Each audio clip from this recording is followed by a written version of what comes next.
رات کی سیاہی آہستہ آہستہ صبح کے ہلکے اجالے میں گھل رہی تھی۔ فضا میں صبح صادق کی ٹھنڈی تازہ ہوا کا لمس تھا۔ پرندے درختوں پر چہچہانے لگے تھے اور دور کہیں مسجد سے اذان کی باز گشت سنائی دے رہی تھی۔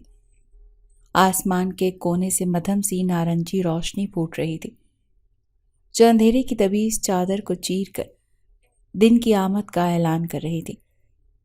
حیا نے جلدی سے اپنا دوپٹہ ٹھیک کیا، جائے نماز کو تہہ کر کے ایک طرف رکھا اور آہستہ آہستہ کچن کی طرف بڑھ گئی۔ چولہے پر چائے چڑھائی آٹے کو گوندنے لگی۔ ہاتھ تیزی سے حرکت کر رہے تھے۔ تھوڑی دیر میں حسن کو اسکول کے لیے روانہ کرنا تھا اور وہ اس کو بھوکے پیٹ بالکل بھی بھیجنا نہیں چاہتی تھی، مگر اس کے باوجود دماغ کہیں اور الجھا ہوا تھا۔ اس کے اندر کئی خیالات سر اٹھا رہے تھے، مگر وہ انہیں جھٹک کر اپنے کام میں لگ گئی۔ اچانک دروازے پر زوردار دستک ہونے لگی، جیسے کوئی بے صبری سے پیٹ رہا ہو۔ یہ وقت تو عام مہمانوں کے آنے کا نہیں تھا۔ پھر صبح صبح کون آ گیا؟ حیا کا ہاتھ ایک دم رک گیا۔ اس کا دل بے اختیار زور سے دھڑکنے لگا۔ دروازے کی طرف لپکی، راستے میں دیوار پر ٹنگی گھڑی پر نظر پڑی جو بالکل 7 بجنے کا اعلان کر رہی تھی۔ یا اللہ خیر! وہ خود سے بڑبڑائی اور جلدی سے دروازے کی کنڈی کھولی۔ سامنے اس کے بابا کھڑے تھے، ایک شکست خوردہ شراب کے نشے میں دھت بے بس شخص۔ اس کے کپڑے گرد سے بھرے ہوئے تھے، قمیض کے بٹن کھلے تھے اور اس کی سانسوں سے شراب کی تیز بو اٹھ رہی تھی۔ اس کے بکھرے ہوئے بال اور سرخ آنکھیں۔ حیا نے انہیں کفت سے دیکھا۔ یہ کوئی چونکہ دینے والا عمل نہیں تھا، بلکہ یہ روز کا معمول تھا۔ ابا! اس نے دھیرے سے پکارا، آنکھوں میں بے بسی کے آنسو لرزنے لگے۔ ہٹ سامنے سے! وہ غصے سے بولا اور حیا کو دھکا دیا۔ حیا سنبھل گئی، مگر دل جیسے کسی نے مٹھی میں جکڑ لیا تھا۔ ابا اندر آ جائیں، سب جاگنے والے ہیں، کوئی دیکھ لے گا۔ وہ التجا کرنے لگی۔ تو کیا ہوا؟ میں تیرا باپ ہوں، جہاں چاہوں جیسے چاہوں آؤں۔ وہ چیخا اور لڑکھڑا کر گرنے لگا۔ حیا نے تیزی سے آگے بڑھ کر اسے سہارا دیا۔ اس کے ہاتھ باپ کی بو سے بوجھل ہو گئے، مگر اس نے ہمت نہیں ہاری۔ اسی لمحے حسن بھی باہر آ گیا، تقریباً 10 سال کا معصوم بچہ جو ابھی بھی نیند میں تھا، لیکن باپ کی حالت دیکھتے آنکھوں میں حیرانی اور دکھ کی لہر دوڑ گئی۔ ابا پھر وہیں گئے تھے، پھر نشہ کیا؟ حسن کے سوال پر میں مایوس تھی۔ بکواس بند کر، ادھاڑ کر بولے، میری زندگی، میرے فیصلے۔ حسن نے لب بھینچ لیے، آنکھیں نم ہو گئی، مگر کچھ بولا نہیں۔ حیا نے زبردستی اپنے باپ کو اندر گھسیٹا۔ اس کا دل ہر دھتکار پر چوٹ کھا رہا تھا، مگر اس کے چہرے پر ایک زبردستی کی خاموشی طاری تھی۔ اسے اپنے جذبات کی پرواہ نہیں تھی۔ وہ بس چاہتی تھی کہ اس کا باپ گھر کے اندر آ جائے، دوسروں کی نظروں سے دور۔ وہ بہت مشکل سے گھسیٹ کر اس کے بستر تک لائی تھی۔ جیسے ہی اسے لٹایا، اس نے آنکھیں بند کی اور بڑبڑانے لگا، میری قسمت ہی خراب ہے، میری زندگی برباد ہے۔ حیا نے آہستہ سے چادر ان کے اوپر ڈالی، مگر آنکھوں کے آنسو ضبط نہ کر پائی۔ وہ خاموشی سے پلٹی۔ حسن ایک طرف کھڑا تھا، خاموش، مایوس۔ حسن آؤ، ناشتے کے لیے۔ وہ جلدی سے اسکول کے لیے تیار ہو جا۔ اس نے خود کو سنبھالا اور کچن کی طرف بڑھ گئی، کیونکہ اسے معلوم تھا کہ اس کے رونے سے کچھ بدلنے والا نہیں ہے۔ یہ سب روز ہوتا تھا اور روز ہوتا آیا، اور یہ کوئی نئی بات نہیں ہے۔ لیکن حیرانگی یہ تھی کہ کل تو اس کے بابا گھر تھے، پھر وہ کب باہر گئے تھے؟ ابھی وہ کچن کے اندر داخل ہوئی، اس سے پہلے ہی حسن تیزی سے اس کے سامنے گیا۔ اس کا چھوٹا سا چہرہ غصے سے تمتمایا ہوا تھا، آنکھوں میں شکوہ اور مایوسی تھی۔ آپی، آپ بار بار کیوں کرتی ہیں ایسا؟ کیوں انہیں سہارا دیتی ہیں؟ وہ بے صبری سے بولا، ایسے ہی پڑے رہنے دیتی؟ انہیں خود احساس ہوتا کہ انہوں نے کیا کیا ہے۔ اپنی عزت کے ساتھ ساتھ ہماری عزت کا بھی خیال نہیں ہے۔ بچپن سے دیکھتا آیا ہوں اس ذلت بھری زندگی کو، اور کب تک دیکھوں گا؟ حیا نے ایک پل کو اسے دیکھا جیسے اس کے الفاظ اندر اتر رہے ہوں، پھر دھیرے سے بولی، حسن، وہ ہمارے ابا ہیں۔ ابا؟ کہاں کے ابا؟ حسن کا لہجہ تلخی میں ڈوبا ہوا تھا۔ جو پوری رات باہر رہیں، جو جوا کھیلیں، جو شراب پی کر آئیں، کیا ایسے ہوتے ہیں باپ؟ حیا نے ایک پل کو آنکھیں بند کر کے خود کو سنبھالا۔ پھر نرمی سے اس کے کاندھے پر ہاتھ رکھا۔ بیٹا، ماں باپ جیسے بھی ہوں وہ ماں باپ ہی رہتے ہیں، ان کا درجہ ہمارے لیے ہمیشہ بلند رہے گا۔ حسن نے جھٹکے سے اپنا کاندھا پیچھے کیا اور خفگی سے بولا، جب ہم ان سے 1 روپیہ بھی نہیں لیتے تو ان کی یہ خدمت کیوں؟ آپ خود محنت کر کے مجھے پال رہی ہیں تو پھر ان کی یہ ذلت کیوں سہتی ہیں؟ حیا نے اس کے ضدی چہرے کو دیکھا۔ ایک ہلکی سی اداسی اس کے اندر اتر آئی، مگر وہ مسکرانے کی کوشش کرتی رہی۔ وہ جھک کر حسن کے ماتھے پر نرمی سے بوسہ دیتی ہوئی بولی، تم ابھی چھوٹے ہو حسن، کچھ باتیں تمہیں وقت کے ساتھ سمجھ آئیں گی، اور مجھے تمہارا سخت دل بالکل پسند نہیں۔ میں چاہتی ہوں میرا بھائی دل کا نرم ہو، بڑا ہو کر سب کا سہارا بنے، نہ کہ سب سے منہ موڑ لے۔ حسن نے منہ بنایا جیسے ناراض ہو، اور تیزی سے لاؤنج سے جا کر بیٹھ گیا۔ حیا نے ہلکی سی سانس لی اور اس کی طرف دیکھا۔ وہ جانتی تھی کہ اس کا دل نرم ہے، وہ بس حالات کے ہاتھوں زبردستی بڑا ہو گیا تھا۔ وہ کچن کی طرف بڑھ گئی اور ناشتہ بنانے لگی۔ پراٹھے کی خوشبو پھیلنے لگی۔ اس نے جلدی سے انڈا بنایا اور چائے کا کپ نکالا۔ پھر وہ حسن کے پاس آئی اور نرمی سے پلیٹ اس کے سامنے رکھی۔ چلو ناشتہ کرو، اسکول کے لیے دیر ہو رہی ہے۔ حسن نے نوالا اٹھایا مگر ابھی تک روٹھا ہوا تھا۔ آپ ہمیشہ بات گھما دیتی ہیں۔ حیا ہنس پڑی، ہاں، کیونکہ تمہاری ناراضگی مجھے اچھی نہیں لگتی۔ آپ جلدی سے کھاؤ، میں نے تمہاری یونیفارم بھی استری کر دی ہے۔ وہ ایسی ہی تھی، سب میں محبت بانٹنے والی۔ بچپن سے اس نے صرف تنظیم۔ حسن نے ایک نظر اس پر ڈالی، پھر چپ چاپ ناشتہ کرنے لگا۔ حیا نے نرمی سے اس کے سر پر ہاتھ پھیرا اور اس کے ساتھ باتوں میں مگن ہو گئی جیسے کچھ ہوا ہی نہ ہو۔ حیا نے دروازے کی اوٹ سے جھانک کر دیکھا۔ حسن اپنے یونیفارم میں ملبوس، بستہ کاندھے پر ڈالے باہر نکل رہا تھا۔ اس کے قدموں میں ایک ٹھہراؤ تھا مگر چہرے پر اداسی کی چھاپ تھی۔ حیا نے ایک پل کے لیے سوچا کہ اسے آواز سے شاید کوئی اور بات کر لے، مگر پھر خاموش رہی۔ دروازہ بند ہوتے ہی اس نے گہری سانس لی۔ اب اس کے سامنے ایک اور کشمکش کھڑی تھی، کیا وہ کام پر جائیں یا ابا کو دیکھے؟ وہ اب بھی بے سد سو رہے تھے، جیسے دنیا اور مافیا سے بے خبر ہوں۔ اس کی یہ حالت دیکھ کر اس کا دل دکھ سے بھر گیا، مگر زندگی رکتی نہیں تھی۔ گھر کا خرچ چلانے کے لیے اسے ہر حال میں جانا تھا۔ اس نے جلدی سے ناشتہ ٹرے میں سجا کر باپ کے بستر کے قریب رکھ دیا۔ ایک لمحے کو کھڑی رہی جیسے امید کر رہی ہو کہ وہ آنکھیں کھول کر اس کو روک لیں گے، مگر ایسا کچھ نہیں ہوا۔ اس نے چادر سر پر اوڑھی اور اپنے دوپٹے کو اچھی طرح لپیٹا اور گھر سے باہر نکل آئی۔ صبح کی دھوپ ابھی مدھم تھی مگر سڑکیں زندگی کی ہلکی ہلکی رمق سے بھرنے لگی تھیں۔ حیا نے اپنی چادر مضبوطی سے سنبھالی اور تیز قدموں سے چلنے لگی۔ راستے میں ہر طرف معمول کی گہما گہمی تھی۔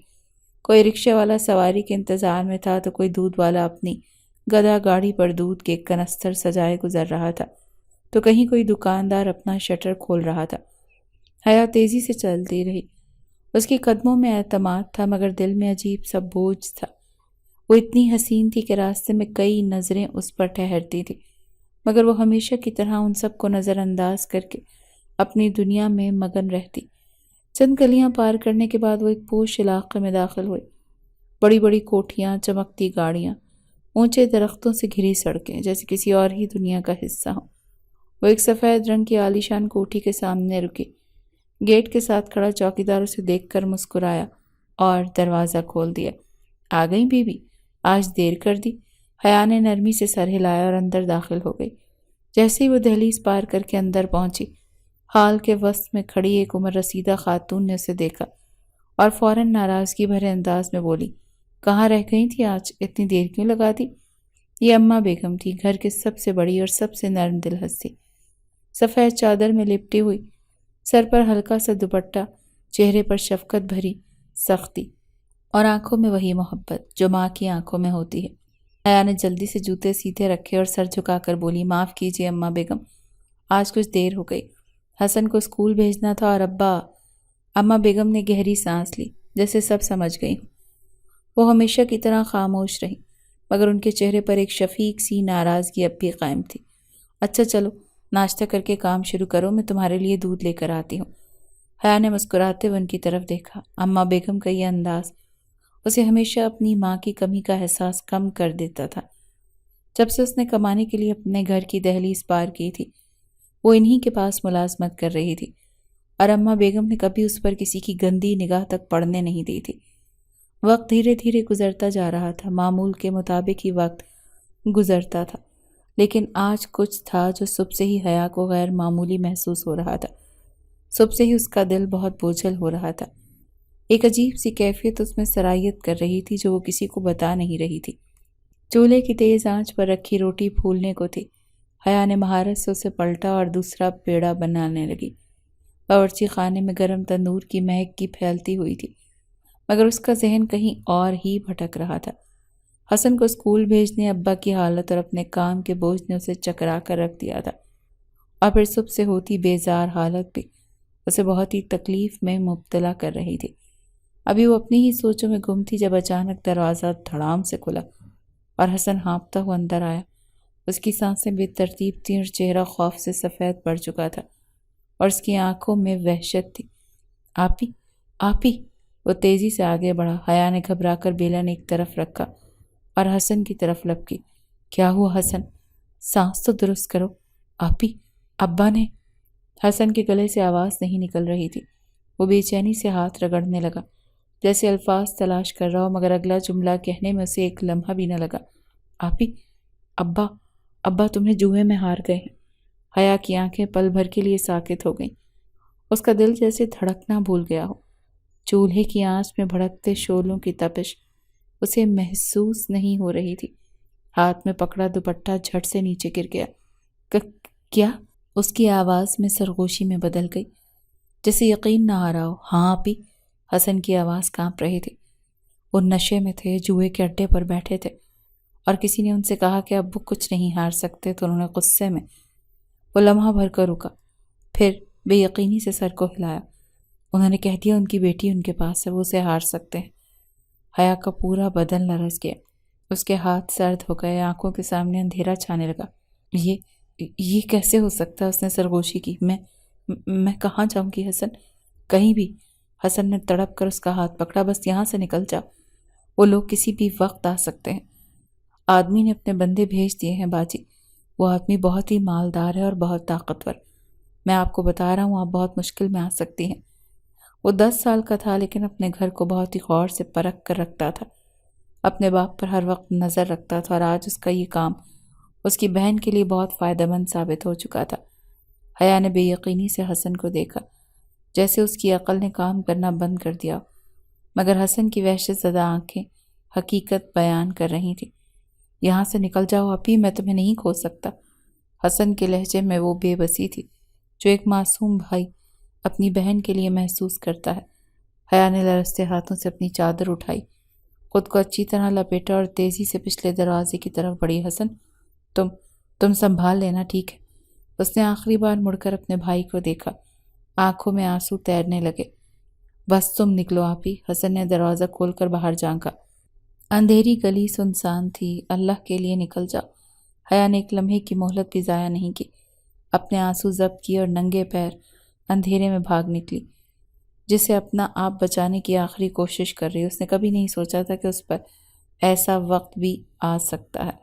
جوئے کے اڈے میں نیم تاریکی پھیلی ہوئی تھی، مدھم روشنی میں سگریٹ کے دھوئیں کی دھن چھائی ہوئی تھی، اور کارڈز کی کھڑکھڑاہٹ کے ساتھ کہے گالیوں اور ہار جیت کی آوازیں بلند ہو رہی تھیں۔ کمرے کے وسط میں ایک بڑی مہنگی سنہری میز رکھی تھی، جس کے گرد عمرہ اور بدماشوں کا جمگھٹا تھا۔ ان سب کے بیچ ایک لمبی چوڑی جسامت والا نوجوان، جو اپنے وجیح چہرے اور سخت تاثرات کے باعث دوسروں سے منفرد نظر آ رہا تھا، کرسی پر براجمان تھا۔ یہ حمدان شاہد تھا، وہ شخص جس کا جوئے کی دنیا میں نام ہی کافی تھا۔ اس کے چہرے پر ایک شفاف مسکراہٹ تھی، مگر آنکھوں میں خون اتر آیا۔ زمین پر اکرم نیم مردہ حالت میں پڑا تھا، اس کے ہونٹوں سے خون رس رہا تھا، چہرہ زخموں سے بھر چکا تھا اور سانسیں بوجھل۔ حمدان شاہد نے اپنی سگریٹ ایشٹرے میں رگڑی اور گھٹنوں کے بل جھک کر اکرم کے بالوں کو سختی سے پکڑا۔ میں کیا سن رہا ہوں اکرم؟ اس کا لہجہ زہر میں بھجا ہوا تھا۔ میری جیتی ہوئی چیز مجھ سے بھاگ گئی؟ اکرم نے لڑکھڑاتی سانسوں کے ساتھ سر اٹھانے کی کوشش کی، مگر زوردار تھپڑ نے اسے دوبارہ زمین پر دے مارا۔ غریب آدمی جوا کھیلتا ہے، ہارتا ہے اور جان سے جاتا ہے، مگر تو نے تو کچھ اور ہی ہار دیا، اپنی بیٹی۔ حمدان کی آواز گرجدار تھی، جیسے کمرے کی ہر چیز کانپ گئی ہو۔ حمدان صاحب میں مجبور تھا۔ اکرم کی لرزتی ہوئی آواز نکلی، مگر اس سے پہلے کہ وہ کچھ کہتا حمدان نے غصے سے اس کے سینے پر زوردار لات رسید کی۔ مجبور تھا؟ تو اب میں کیا کروں؟ میں ہمیشہ اپنی چیزیں جیت کر رکھتا ہوں، اور تو کہہ رہا ہے کہ وہ مجھ سے بچ کر نکل گئی؟ اس کے آدمی نے اس تک خبر پہنچا دی تھی کہ حیا گھر سے بھاگ چکی ہے۔ گھر پر صرف اس کا بھائی حسن ہے، اور اس کی وجہ تھی کہ اسے غصے کا گراف بڑھ چکا تھا۔ وہ غصے سے سیدھا کھڑا ہوا اور ایک نظر اپنے گارڈ پر ڈالی۔ دراز قد سیاہ لباس میں ملبوس آدمی سر جھکائے کھڑے تھے، جیسے کوئی بڑی غلطی کر بیٹھے ہوں۔ تم سب نالائق ہو، حمدان دھاڑا۔ میز پر پڑے گلاس کو پوری قوت سے دیوار پر دے مارا۔ اس کے ٹکڑے فرش پر بکھر گئے۔ ایک لڑکی نہیں پکڑ سکے؟ اتنی دیر ہو گئی اور ابھی تک کوئی خبر نہیں۔ گارڈز میں سے ایک نے ہچکچاتے ہوئے کہا، صاحب وہ پچھلے دروازے سے نکل گئی، ہمیں لگا وہ زیادہ دور نہیں جا سکے گی۔ لیکن حمدان آگے بڑھ کر اس کی گریبان کو مٹھی میں جکڑ چکا تھا۔ مجھے کوئی بہانہ نہیں چاہیے، مجھے وہ لڑکی ہر حال میں چاہیے، سمجھے؟ گارڈ لرزتا ہوا سر ہلانے لگا۔ جاؤ، پورے علاقے میں پھیل جاؤ، گلیوں میں، سڑکوں پر، بس اڈوں پر، ہر جگہ تلاش کرو، وہ زیادہ دور نہیں گئی ہوگی۔ یہ کہتے ہی حمدان نے اکرم کی طرف دیکھا جو سسک رہا تھا۔ اور تو؟ اس نے سر جھکا کر حقارت سے کہا، اگر میں نے اپنی چیز واپس نہ پائی تو سمجھ لے کہ کل صبح کا سورج تو دیکھ نہیں سکے گا۔ اکرم نے خوف سے سر جھکا لیا۔ حمدان نے سگریٹ دوبارہ جلائی اور کرسی پر بیٹھ گیا، جیسے یہ سب کچھ اس کے لیے ایک عام سی بات ہو، مگر اس کی آنکھوں میں ایک وحشت تھی، ایک ضد، ایک جنون، کیونکہ جو چیز وہ جیت لیتا تھا وہ صرف اس کی ہوتی تھی، اور یہ بات اڈے پر موجود ہر شخص کو معلوم تھی۔ گلیاں اندھیرے میں ڈوبی ہوئی تھیں، کہیں کہیں پر جلتی بجھتی زرد بلب کی روشنی گواہ تھی کہ رات گزر چکی ہے۔ حیا ننگے پیر بھاگ رہی تھی، اس کا سانس پوری طرح پھولا ہوا تھا، مگر وہ رکی نہیں۔ راستہ ٹیڑھا میڑھا تھا، کہیں پتھر، کہیں گڑھے، مگر وہ ان سب سے بے نیاز، بے سمت دوڑ رہی تھی۔ آنسو رخساروں پر تیزی سے بہہ رہے تھے، جیسے کسی خاموش طوفان کا اظہار کر رہے ہوں۔ اس نے کبھی نہیں سوچا تھا کہ وہ ایسے وقت سے بھی گزر سکتی ہے۔ ایک لمحے کے لیے دل میں خیال پیدا ہوا کہ وہ اماں بیگم کے گھر چلی جائے، لیکن پھر وہ یہ سوچ کر ڈر گئی کہ اس کا ابا وہاں پہنچ سکتا ہے، اسی لیے اس نے وہاں جانے کے بارے میں ارادہ منسوخ کر دیا۔ قدموں کے بے ترتیب آہٹ کے ساتھ اس کے دماغ میں یادوں کا سیلاب امڈ آیا تھا۔ ماں دروازہ کھولو، یہ آواز 10 سالہ حیا کی تھی، جو کچے صحن میں کھڑی اپنی ماں کی آہو بکا سن رہی تھی۔ وہ چھوٹی تھی، مگر اتنی بھی نہیں کہ اپنے باپ کی وحشت نہ سمجھ سکے۔ دروازہ آخر کار کھلا اور اندر کا منظر دیکھ کر وہ کانپ گئی۔ اس کی ماں زمین پر گری ہوئی تھی، ایک ہاتھ اپنے گال پر رکھے جہاں اکرم کا تماچا پڑا تھا۔ خون کی لکیریں اس کے ہونٹوں سے بہہ رہی تھی، اور اکرم نشے میں دھت غصے میں ہانپ رہا تھا۔ یہ کیا کر رہے ہیں ابا؟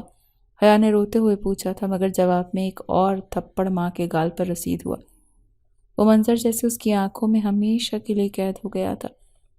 حیا دوڑتے دوڑتے ایک تنگ گلی میں مڑی، جہاں گندے پانی کی بو اور ادھڑی دیواریں اس کی راہ میں آ رہی تھی۔ وہ سنبھل کر آگے بڑھ رہی تھی، مگر دل جیسے کسی آسیب میں جکڑا ہوا تھا۔ پھر وہ دن یاد آیا جب حسن پیدا ہوا تھا۔ اس کی ماں ہلکی سی مسکراہٹ کے ساتھ بستر پر لیٹی تھی، حسن کو اپنی کمزور باہوں میں سنبھالے۔ حیا نے خوشی خوشی اپنے باپ کو حسن کے دودھ کے پیسے مانگنے کے لیے کہا تھا، مگر جواب میں ایک زوردار دھکا ملا تھا۔ میرے پاس پیسے نہیں ہیں ان فضول چیزوں کے لیے، جا خود کمائی کر۔ وہ پوری رات اپنی ماں کے ساتھ بیٹھی رہی، اس کے آنسو پونچھتی رہی، مگر کچھ نہیں کر سکی تھی۔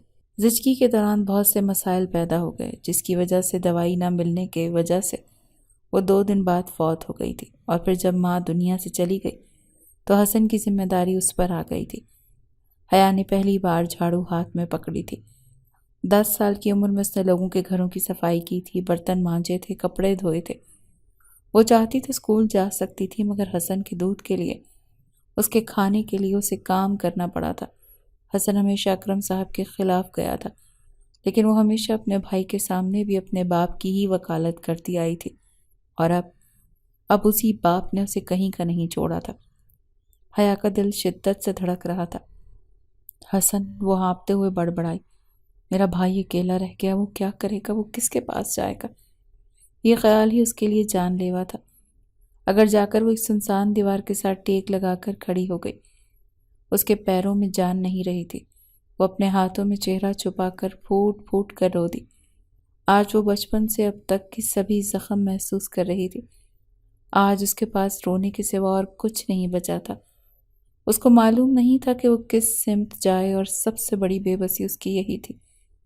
کافی دیر تک وہ اس اندھیری گلی میں اکیلی کھڑی روتی رہی۔ اس نے کبھی نہیں سوچا تھا کہ چھت ہوتے ہوئے بھی وہ بے گھر ہو جائے گی۔ اسے حسن کی بھی پریشانی ہو رہی تھی کہ نہ جانے اس کا بھائی اس کے بغیر کیا کرے گا۔ وہ حسن کو چھوڑ تو آئی تھی، لیکن اب اس کی جان نکل رہی تھی۔ اس کو غصہ آ رہا تھا کہ کاش وہ بروقت اپنا دماغ چلا لیتی تو حسن کو بھی اپنے ساتھ لے سکتی تھی۔ پھر وہ بے فکر ہو کر کسی بھی سمت نکل جاتی اور اسے کوئی سوال نہ کرتا۔ لیکن اب وہ تنہا تھی، بالکل اکیلی، سنسان گلی میں تنہا، اور یہی چیز اس کے خوف میں اضافہ کر رہی تھی۔ اگر اس پہر اس کے ساتھ کچھ ہو جاتا تو کسی کو کوئی خبر نہ ہوتی اور سب یہی سمجھتے کہ یہ سب اس کے باپ کا ہی کیا دھرا ہے۔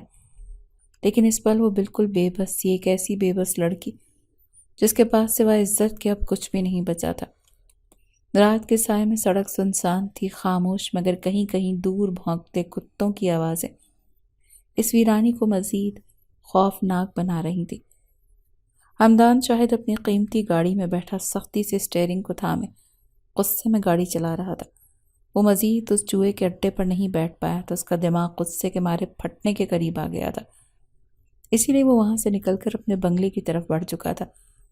اس کی پیشانی پر تناؤ کی واضح لکیریں تھیں، آنکھیں غصے سے دہک رہی تھیں۔ وہ اب بھی اکرم کے الفاظ پر پیچ و تاب کھا رہا تھا۔ حرام خور، اپنی بیٹی کو جوئے میں ہارنے والا شخص کسی عزت کا حقدار نہیں۔ وہ بڑبڑایا اور گاڑی کی رفتار مزید تیز کر دی۔ ابھی وہ چند ہی قدم آگے بڑھا تھا کہ اچانک ایک دم اس کی گاڑی کے سامنے دھماکہ سا ہوا۔ جیسے اس نے بریک دبائی، سامنے کا منظر دیکھ کر اس کے ماتھے کی شکنیں مزید گہری ہو گئیں۔ ایک لڑکی، ایک معصوم نازک سی لڑکی اس کی گاڑی سے ٹکرا کر زمین پر گری ہوئی تھی۔ اس کی چادر آدھی کھسک چکی تھی، لمبے بال بکھرے ہوئے تھے اور وہ ہانپتے ہاتھوں سے زمین پر سہارا لے کر کھڑی ہونے کی کوشش کر رہی تھی۔ حمدان شاہد فوراً گاڑی سے اترا۔ اس کا دل زور زور سے دھڑک رہا تھا، لیکن جب لڑکی پر نظر پڑی تو وہ پتھر کا ہو گیا۔ وہ لڑکی دکھنے میں بلا کی حسین تھی۔ حمدان شاہد اپنی جگہ پر سن ہو چکا تھا۔ ایسا لگتا تھا جیسے کسی نے اسے بت بنا دیا ہو۔ حیا نے اوپر دیکھا، آنکھوں میں خوف اور آنسوؤں کا امتزاج تھا۔ وہ کانپ رہی تھی، مگر خود کو سنبھالنے کی کوشش کر رہی تھی۔ جیسے ہی حمدان نے قدم آگے بڑھایا، وہ ہڑبڑا کر کھڑی ہوئی اور پیچھے ہٹنے لگی۔ معاف کیجیے گا، میں جان بوجھ کر آپ کی گاڑی کے سامنے نہیں آئی، بس اندھیرے میں کچھ نظر نہیں آیا، میں چلی جاؤں گی۔ اس کی آواز لرز رہی تھی۔ وہ فوراً ہی آگے بڑھنے لگی جب اچانک حمدان کسی خواب کے زیر اثر بولا تھا، تم اس حال میں کہاں جاؤ گی؟ کیا ہوا ہے؟ حمدان نے سنجیدگی سے پوچھا، مگر اس کے لہجے میں پہلے جیسا غصہ نہیں تھا۔ غصہ تو اس کو دیکھتے ہی جھاگ کی مانند بیٹھ چکا تھا۔ حیا نے خوفزدہ نظروں سے پیچھے دیکھا، جیسے کسی کے تعقب کا ڈر ہو۔ میرے پیچھے غنڈے لگے ہیں، میرے پاس کوئی جگہ نہیں ہے جہاں جا سکوں۔ اس کی آواز بھرا گئی اور آنسو رخسار پر بہنے لگے۔ حمدان شاہد خاموشی سے اسے دیکھتا رہا اور لمحے میں اس پر یہ بات الہام بن کر اتری تھی کہ یہ لڑکی کوئی اور نہیں بلکہ وہی ہے جس سے اس نے جوئے میں جیتا تھا، اکرم کی بیٹی حیا۔ اکرم نے اسے تصویر دکھائی تھی جس کے بعد وہ اس پر جوا کھیل چکا تھا، اور اسے جب حقیقت میں دیکھا تو وہ پتھر کا مجسمہ بن گیا تھا۔ ایسی خوبصورتی اس نے زندگی میں نہیں دیکھی تھی۔ وہ کچھ دیر خاموش رہا تھا۔ چند لمحے سوچنے کے بعد اس نے سخت لہجے میں کہا، میرے ساتھ چلو۔ حیا نے فوراً گردن اٹھائی، آنکھوں میں حیرانی تھی۔ کہاں؟ میرے گھر۔ وہاں کچھ دیر کے لیے ٹھہر سکتی ہو، جب تک تمہیں کوئی اور جگہ نہ مل جائے۔ تمہیں حفاظت کی ضرورت ہے۔ وہ جان بوجھ کر یہ بات چھپا چکا تھا کہ وہی ہے جس کے ڈر سے وہ بھاگتی پھر رہی ہے، کیونکہ جانتا تھا کہ اگر اس لڑکی کو ذرا سا بھی اس بات کا علم ہو گیا تو وہ کسی قیمت پر بھی اس کے ساتھ نہیں جائے گی، اور اب وہ اس کو ایسے چھوڑ نہیں سکتا تھا۔ زندگی میں پہلی بار حمدان شاہد کا دل کسی لڑکی پر آیا تھا اور اس لڑکی کو اب کھونا نہیں چاہتا تھا۔ حیا کشمکش میں پڑ گئی، کیا اس اجنبی پر بھروسہ کرے؟ مگر پیچھے گلیوں میں چھپے بھیڑیے اسے نہیں چھوڑیں گے۔ وہ یہ بات جانتی تھی، اس سے بہتر تھا کہ وہ کسی اجنبی کا ہی ہاتھ تھام لیتی جو اس پر مہربانی کر رہا تھا۔ وہ چند لمحے خاموش رہی، پھر بے بسی سے اس بات میں سر ہلایا اور آہستہ آہستہ گاڑی کی طرف بڑھ گئی۔ حمدان نے دروازہ کھولا، وہ جھجک کر اندر بیٹھ گئی تھی۔ وہ جانتی تھی کہ وہ غلط کر رہی ہے، اس طرح کسی اجنبی پر بھروسہ کرنا ایک بے وقوفی ہے، لیکن وہ اس وقت اتنی خوفزدہ تھی کہ اسے کسی نہ کسی جگہ پناہ کی بے حد ضرورت تھی۔ حمدان نے گاڑی کا دروازہ بند کیا، ایک نظر اس لڑکی پر ڈالی جو بے حد حسین ہونے کے باوجود خوف میں ڈوبی ہوئی تھی، اور پھر گاڑی کو ایک جھٹکے سے آگے بڑھا دیا۔ گاڑی میں گہری خاموشی چھائی ہوئی تھی، صرف انجن کی ہلکی سی گڑگڑاہٹ اور ٹائروں کی سڑک پر رگڑنے کی آواز ماحول میں گونج رہی تھی۔ حیا اپنے بازو خود میں لپیٹے چہرہ کھڑکی کی طرف موڑے بیٹھی تھی، آنکھوں میں آنسو اور وجود میں خوف۔ حمدان شاہد نے ایک نظر اس پر ڈالی مگر وہ خاموش رہا۔ گاڑی اندھیری راستوں کو عبور کرتی پکی سڑک پر آ پہنچی تو وہ مزید خاموش نہیں رہ سکا۔ کون تمہارے پیچھے لگا ہے؟ اس نے دھیمے لہجے میں پوچھا۔ وہ اس سے بات کرنا چاہتا تھا، اسی لیے اس کو مخاطب کر بیٹھا تھا۔ حیا نے چونک کر اس کی طرف دیکھا، کچھ لمحے چپ رہی جیسے لفظوں کو ترتیب دے رہی ہو، پھر لرزتی آواز میں بولی، میرے ابا نے مجھے جوئے میں ہار دیا ہے۔ حمدان کا ہاتھ ایک لمحے کے لیے اسٹیئرنگ پر سختی سے جم گیا مگر وہ خاموش رہا۔ کیا؟ وہ جان بوجھ کر ایسے تاثرات دے رہا تھا۔ ہاں، حیا کی آواز بھرا گئی، آنسو رخسار پر لڑکنے لگے۔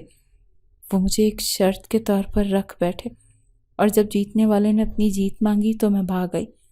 وہ لوگ مجھے ڈھونڈ رہے ہیں، میں اپنی عزت بچا کر بھاگی ہوں۔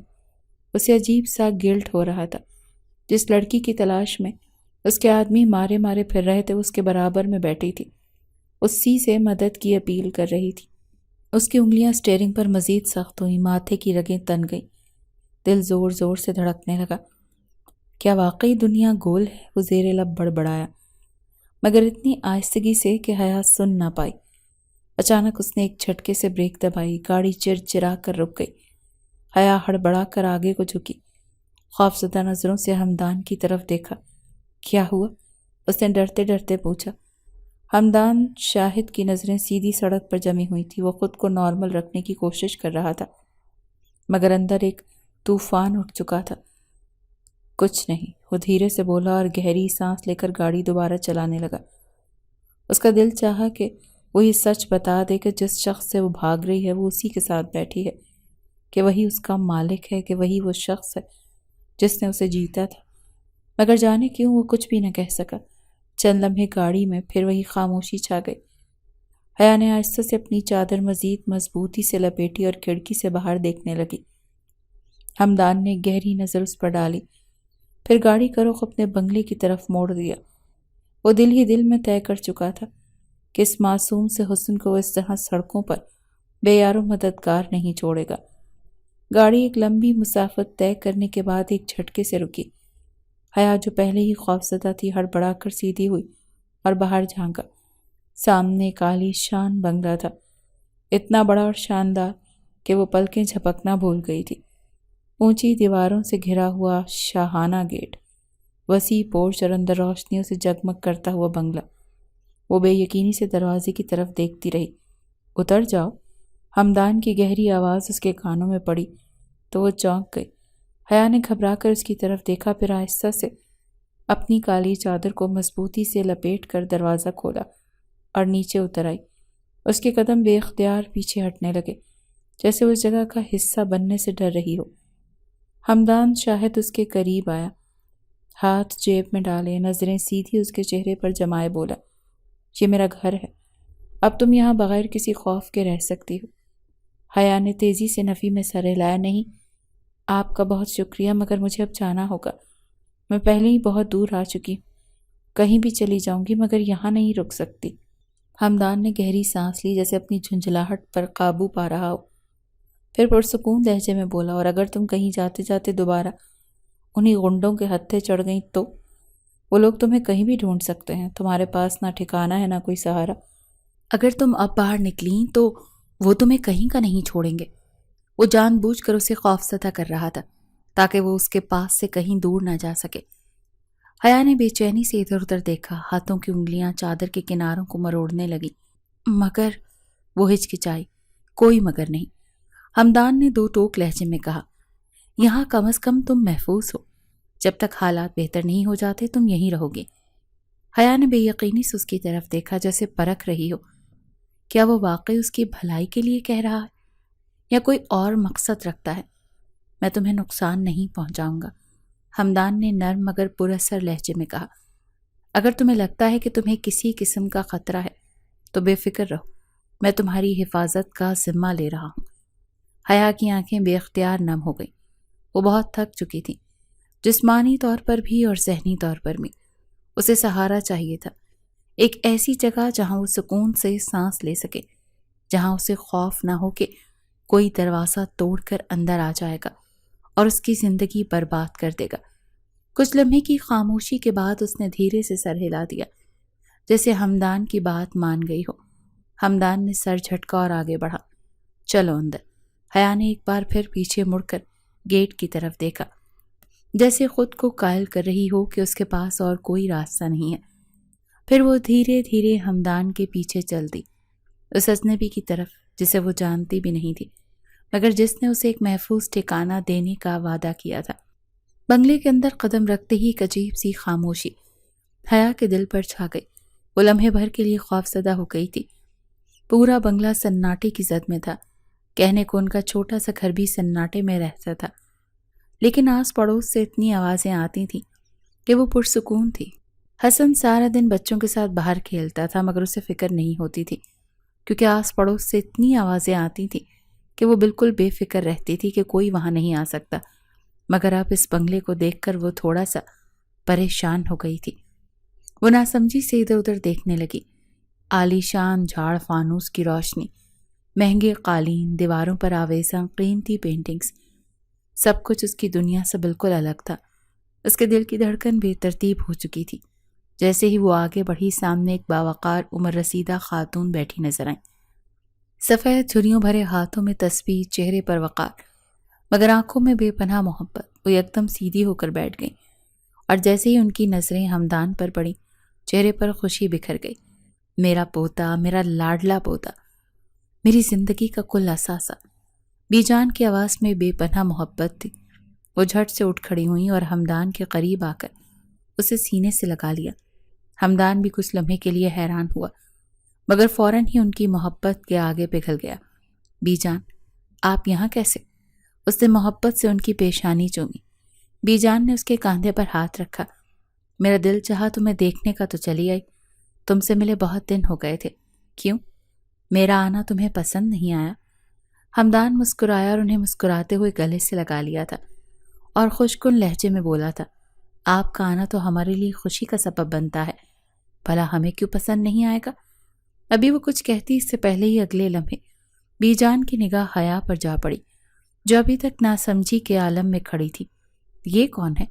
بی جان کی نظریں گہری حیا کے چہرے کا طواف کرنے لگیں۔ ہمدان چند لمحے خاموش رہا۔ حیا کی آنکھوں میں سوال تھے، خود اس کا دل بھی کوئی وضاحت دینے کے لیے تیار نہیں تھا، مگر جانے کیوں اگلے ہی پل اس کے لبوں سے بے اختیار الفاظ نکلے، بی جان، یہ میری بیوی ہے، نکاح کر لیا ہے میں نے۔ وہ جان بوجھ کر ایسے الفاظ بول گیا تھا تاکہ ایک ایسا رشتہ ان دونوں کے درمیان بن سکے جو وہ دل کے دل میں طے کر چکا تھا۔ حیا کی آنکھیں حیرت سے پھیل گئیں، جیسے اس کے قدموں کے نیچے سے زمین کھسک گئی ہو۔ دل اتنے زور سے دھڑکنے لگا کہ شاید اگر کوئی قریب ہوتا تو سن بھی لیتا۔ وہ بے یقینی سے ہمدان کو دیکھ رہی تھی، جیسے سننے میں غلطی ہوئی ہو۔ کیا؟ بی جان کی بھی حیرت کم نہ تھی۔ حیا کے لیے جیسے وقت رک گیا ہو، اس کا دماغ سائیں سائیں کر رہا تھا، وہ کچھ بھی سمجھنے سے قاصر تھی۔ ہمدان کی نظریں ایک پل کے لیے اس سے ٹکرائیں، مگر وہ بالکل جامد کھڑی تھی، جیسے زندگی کی سب سے بڑی خبر سن کر پتھر کی مورت بن چکی ہو۔ بی جان نے حیران ہو کر اپنے پوتے کو دیکھا تھا۔ انہیں تو یقین ہی نہیں آ رہا تھا کہ وہ کیا بول چکا ہے۔ جس پوتے کے پیچھے لگ کر وہ اس کی شادی کروانے کے چکروں میں لگی ہوئی تھی، وہ اتنی اچانک ایسی خبر دے گا؟ انہیں حیرانگی ہو رہی تھی۔ بی جان کی آنکھوں میں ابھی تک حیرانی تھی۔ انہوں نے ہمدان کی طرف دیکھا جیسے وہ مزید وضاحت چاہ رہی ہوں۔ یہ کب ہوا؟ ان کی آواز میں خالص حیرت تھی۔ حیا کے دل میں جیسے کسی نے کوئی بوجھ رکھ دیا ہو۔ وہ بالکل خاموش ہو گئی، نگاہیں جھکی ہوئی تھی، ہاتھ بے اختیار مٹھی میں بند ہو گئے۔ شاید اب اسے حالات کی سنگینی سمجھ میں آ گئی تھی۔ ایک اجنبی کے گھر میں پناہ لی تھی تو کوئی نہ کوئی رشتہ تو بنانا ہی تھا۔ وہ بولی نہیں، لیکن ہمدان نے ایک نظر اس پر ڈالی اور پھر بے حد آرام دہ انداز میں بولا، ابھی 3 دن پہلے فارم ہاؤس پر نکاح کیا تھا۔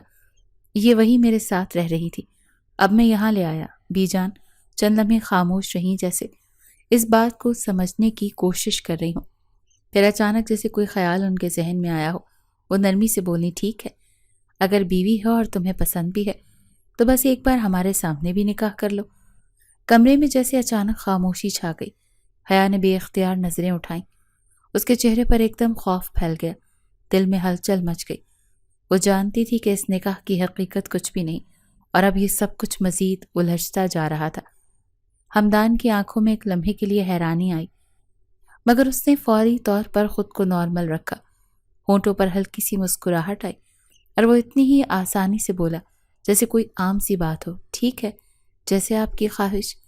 بی جان نے اطمینان سے سر ہلایا، میں اپنی آنکھوں سے تمہیں نکاح کرتے دیکھنا چاہتی ہوں، یہ میری خواہش ہے۔ اس نے نکاح کی بات جان بوجھ کر کی تھی تاکہ بی جان ایسی ہی بات کریں۔ حیا کے لیے سب کچھ خواب کی مانند تھا، مگر یہ خواب اتنا بھیانک تھا کہ اسے سانس لینا بھی مشکل لگ رہا تھا۔ وہ روکنا چاہتی تھی، وہ انکار کرنا چاہتی تھی، مگر بے بسی کی زنجیریں اس کی زبان پر قفل ڈال چکی تھیں۔ بی جان نے محبت سے اس کا ہاتھ تھاما اور اپنے قریب بٹھا لیا۔ بیٹا، میں تمہیں دل سے اپنی بہو مان چکی ہوں، اللہ تم دونوں کو نظر بد سے بچائے۔ انہوں نے اس کے سر پر ہاتھ رکھا، محبت سے اس کا چہرہ تھپکا۔ حیا کی آنکھیں بھیگنے لگی۔ وہ کیا کہتی، کیسے بتاتی کہ یہ نکاح کی بات بس ایک جھوٹ ہے، یہ سب کچھ حقیقت نہیں ہے، مگر اب اس کے پاس کوئی اور راستہ نہیں تھا۔ ہمدان کھڑا ہوا، ایک پل کو حیا کی طرف دیکھا، مگر اس کے چہرے کا تاثر بالکل نارمل تھا، جیسے کچھ خاص بات ہی نہ ہو۔ میں نکاح کے انتظامات کرواتا ہوں، یہ کہہ کر وہ پرسکون انداز میں باہر نکل گیا، جبکہ حیا کا وجود اندر ہی اندر کانپنے لگا۔ اس کو سمجھ ہی نہیں آ رہا تھا یہ شخص کرنا کیا چاہ رہا تھا۔ وہ تو اس کا نام تک بھی نہیں جانتی تھی۔ ایک لمحے کے لیے دل کیا کہ وہ بی جان کو حقیقت بتا دے، لیکن پھر وہ یہ سوچ کر خاموش ہو گئی کہ یہاں سے وہ نکال دی جائے گی۔ وہ شخص اس سے شادی کر رہا تھا، نکاح کر رہا تھا، کوئی غلط رشتہ قائم نہیں کر رہا تھا، اسی لیے وہ خاموش رہی۔ کچھ ہی دیر میں نکاح کا پورا انتظام مکمل ہو گیا تھا۔ ایک طرف مولوی صاحب بیٹھے تھے تو دوسری طرف ہمدان کے کچھ قابل اعتبار لوگ گواہ بنے موجود تھے، اور بی جان محبت بھری نظروں سے اپنی بہو کو دیکھ رہی تھی۔ حیا نے بمشکل اپنی نظریں اٹھائیں۔ سامنے ہمدان شاہد پرسکون انداز میں بیٹھا تھا، جیسے سب کچھ اس کی مرضی سے ہی ہو رہا۔ اس کا چہرہ سنجیدہ تھا، مگر اس کی آنکھوں میں ایک عجیب سی چمک تھی، وہ چمک جو ایک جیتی ہوئی بازی کا احساس دیتی ہے۔